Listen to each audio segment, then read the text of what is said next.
Gibuhian na sa pagkabilanggo si dismissed City Administrator Attorney Colin Rosel human siya ma-detain sa Waterfront Police Station kagahapong adlaw.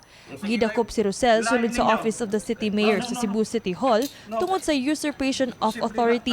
Human siya na mirma og mga dokumento isip City Administrator bisan pa sa iyang pagka-dismiss.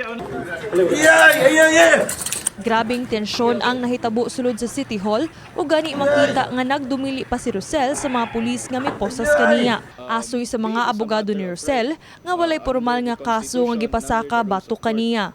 And since gidetain siya but there were no formal charges leveled against him, that's why the judge, the court acted on our petition for bail and granted the bail. Despite the lapse of 18 hours, walay affidavit nag-execute ang arresting officer. Multa nga 33,000 pesos ang gipiyansa sa kampo ni Rosel. Gani ligo ng ilang baruganan nga iligal ang pag-aresto niya. Grabe gyud kayo nga pangdaog-daog kunya nisulti pa gyud nga kinahanglan gyud ko itaralon gyud ngadto gyud sud gyud mismo sa prisuhan ngadto sa baho nga prisuhan kay kinahanglan gyud matagamtaman ako. Tuod man ako nang gitagamtam lisod kay tanan kay daghan kay sila paagi sa pagpanggipit. Mugna ra gyud ni siya tanan gyud sa ato ang Chief of Police nga pagbuhay. Apan tubag sa City Director sa Cebu City Police Office nga dunay basis ang ilang pag-aresto.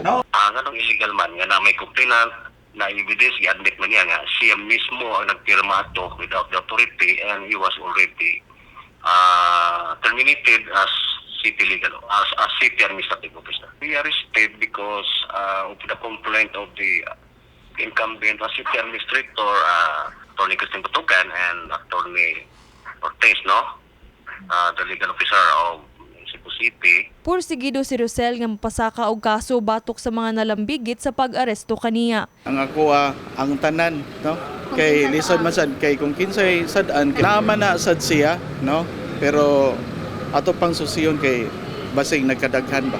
Oh, that is right. Total kami naman we are active in performance of our duty. Nunot ni ini dakong hagit sab-alang sa hepe sa Waterfront Police Station ang mga panghitabo karon. Due to this incident, ma'am, I would say matawag nga very challenging yun. Since ang situation ito na to, basin mo samot ang tension, ang ato lang is naman tayo mga deployment na naman po tayo mga augment from other units just to secure ang atong area of responsibility labi na sa nani nga situation. Ito nga rin may kanunay kaya nga mong pagserbisyo is always sa kita sa patunga lang kita wala tayong naikampihan. Dugang na Police Major Yango nga 12 ka mga police personnel ang iyang gidestino palibot sa Cebu City Hall aron sa pagsiguro sa kahapsay sa maong buhatan.